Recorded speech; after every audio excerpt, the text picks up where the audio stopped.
امام علی مقام کا قتل کیا جائے، میں عرض کرتا ہوں صرف امام علی مقام کی شہادت سب سے بڑا سانحہ ہے، سب سے بڑی بے وفائی رسول اللہ کے ساتھ۔ ہم کہتے ہیں رسول اللہ صلی اللہ علیہ وسلم کی آل کو جنہوں نے ایذا دی ان پر لعنت اور جانا میرے بیٹے حسین کو قتل کر دیا جائے گا۔ یہ خبر ابھی جب وہ گود میں کھیل رہے ہیں دی جا رہی ہے۔ بھئی یہ صرف باقی واقعات ایک طرف رکھیں، کیا شہادت امام حسین تھوڑا سانحہ ہے؟ آج ریڑی والے سے لے کر امیر بزنس مین ارب پتی تک دیکھیں، ملک میں کوئی سرکاری بندہ چپڑاسی سے لے کر بڑے بڑے حکمرانوں تک کوئی غلطی کرے نا تو کیا کہا جاتا ہے؟ جی وزیر اعظم چور ہے۔ کیا کہا جاتا ہے؟ جی صدر صاحب چور ہے۔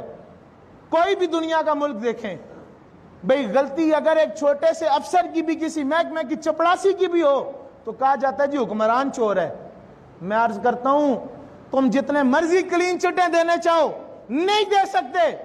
میں عرض کرتا ہوں اگر آج ایک ریڑی والا بھی کوئی کرپشن دیکھے، کوئی معاملہ دیکھے تو کہے گا حکمران چور ہے، تو جہاں میرے امام علی مقام کا قتل کیا جائے، میرے امام علی مقام میرے حضور کے شہزادے اور شہزادیوں کی گردنیں کاٹی جائیں، کیا اس دور حکومت میں جو حکمران بیٹھا ہے اس کی ذمہ داری نہیں آئے گی؟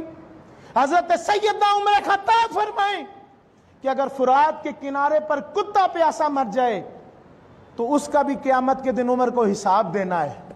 اگر کتا مرے تو اسلامی سلطنت کا اقتدار سنبھالنے والی ہستی کہتی ہیں عمر جواب دہ ہے، اور مولا حسین کی گردن کاٹی جائے اور آج یہ کہیں یزید کا کوئی قصور نہیں اسی کا قصور ہے، کیونکہ وہ حکومت پر بیٹھا ہے، اس کی طاقت کے دوران یہ بات کی جا رہی ہے۔ 20,000 فوج نکل آئی اور خبر نہ ہوئی، کیسے ممکن ہے؟ یہ سانحہ صرف شہادت امام حسین، حضور کو شہید کرنا سب سے بڑا سانحہ ہے۔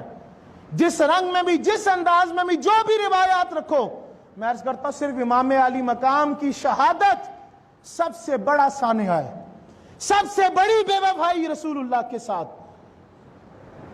اور ہم برملا کہتے ہیں، ہمارے تمام مسلمان بھائی وہ اہل تشیع ہو یا اہل سنت ہو، اور بالخصوص اہل تشیع بھی سنیں، ہم کہتے ہیں، برملا کہتے ہیں کہ رسول اللہ کی آل کے دشمنوں پر لعنت ہو۔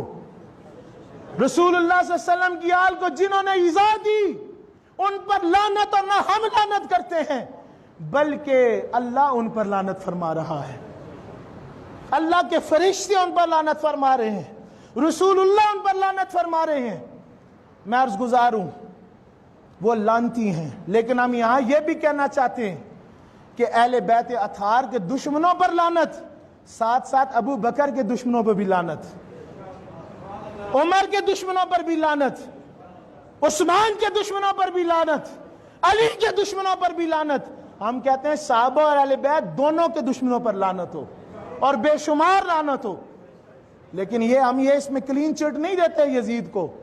میں نے تو نام بھی لے لیا، میں نے پوری تقریر میں اب 2 دفعہ یہ نام لیا۔ میرے بزرگ کہتے ہیں اس کا نام بھی نہ لو، جتنا وقت ضائع کرنا ہے اس کا نام لے کر یا اس کی کوالٹیاں یا اس کے ایپ بیان کر کے، تم امام علی مقام کا نام لو، ان کا نام لو، اندر نور پیدا ہوگا، رب کا قرب ملے گا، مصطفیٰ کا عشق نصیب ہوگا۔ وقت ضائع نہ کرو ان یزیدیوں کے قصے پڑھ کر، بلکہ وقت کو آباد کرو، ان کا مول ڈالو ذکر امام حسین کر کر، ان کے فضائل و کمالات کو بیان کر کے، ان کی بڑائیاں بیان کر کے۔ تو دعا ہے اللہ ہمیں اہل بیت کا نوکر بنائے، اللہ اہل بیت کی محبت عطا کرے، اللہ اہل بیت کی محبت میں ہی مرنا جینا نصیب فرمائے۔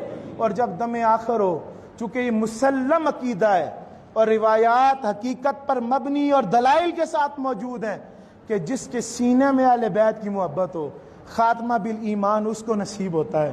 اللہ ہمیں حضور کی، اہل بیت کی پکی ٹھکی محبت عطا فرمائے اور ہمارا خاتمہ ایمان کے ساتھ فرمائے۔